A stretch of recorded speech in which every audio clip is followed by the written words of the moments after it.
Hello. അപ്പോൾ രണ്ടാമത്തിൻ്റെ അന്ന് ഞങ്ങളെന്നെ വിരുന്ന് വിളിച്ചിട്ടുണ്ടായിരുന്നു കേട്ടോ. ഹസ്ബൻഡിൻ്റെ അനിയൻ്റെ വൈഫിൻ്റെ വീട്ടിലേക്കാണ് വിരുന്ന് വിളിച്ചത്. അവിടെ പോയപ്പോൾ നല്ല അടിപൊളി ഫുഡായിരുന്നു, പറയാതിരിക്കാൻ വയ്യ. 2 തരം മീൻ കറി, അതുപോലെ തന്നെ 2 തരം മീൻ വറുത്തത്, പായസം, ചോറ്, ഉപ്പേരി, പിന്നെ നമ്മുടെ ബീഫ് വരട്ടിയതും ഒക്കെ കൂടി നല്ല അടിപൊളിയായിട്ട് ഉച്ചയ്ക്ക് ഫുഡ് കഴിച്ചു കേട്ടോ. എനിക്ക് ഭയങ്കര ഇഷ്ടമാണ് മീൻ വറുത്തത് അല്ലെങ്കിൽ മീൻ കറി കൂട്ടി ചോറുന്ന എന്നുള്ളത് മറ്റെന്തിനേക്കാളും. അപ്പോൾ ഒന്നുമില്ലെങ്കിൽ ഒരു മീൻ ചാറെങ്കിലും ഉണ്ടെങ്കിൽ സൈഡിലുണ്ടെങ്കിൽ അന്നത്തെ ദിവസം അടിപൊളി എന്ന് പറഞ്ഞ് ഞാൻ ചോറ് ഒരാളാണ് കേട്ടോ. അതൊക്കെ കഴിഞ്ഞ് അവരെ വീടിൻ്റെ അടുത്ത് കായൽപ്പാടാണ് കേട്ടോ.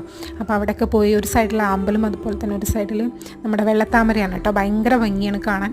പിന്നെ ഞങ്ങൾക്ക് വേണ്ടിയിട്ട് അപ്പൂൻ്റെ അച്ഛൻ തെങ്ങിൻ്റെ മേലേക്ക് കയറി ഞങ്ങൾക്ക് കരിക്കൊക്കെ ഇട്ട് തന്നു. അവിടെ നിന്ന് തന്നെ വെട്ടി കുടിച്ചു കേട്ടോ. അതൊക്കെ കഴിഞ്ഞ് നല്ല ഓർമ്മകളായിട്ടാണ് ഇപ്രാവശ്യം നാട്ടിൽ നിന്ന് ഇങ്ങോട്ട് പോകുന്നത്. ഭയങ്കര സന്തോഷമായിട്ടുണ്ടായിരുന്നു. ഇതൊക്കെ കഴിഞ്ഞ് ഞങ്ങൾ പുറത്ത് പോയിട്ടുണ്ടായിരുന്നു കേട്ടോ. അത് ഇതിൽ ഉൾക്കൊള്ളിക്കാൻ പറ്റിയിട്ടില്ല, അടുത്ത വീഡിയോയിൽ ഇടാം കേട്ടോ. അപ്പോൾ എല്ലാവർക്കും വീഡിയോ ഇഷ്ടപ്പെട്ടാൽ ഒന്ന് സബ്സ്ക്രൈബ് ചെയ്യുക. അടുത്ത വീഡിയോ ഇട്ട് വരുന്നതായിരിക്കും. ബൈ.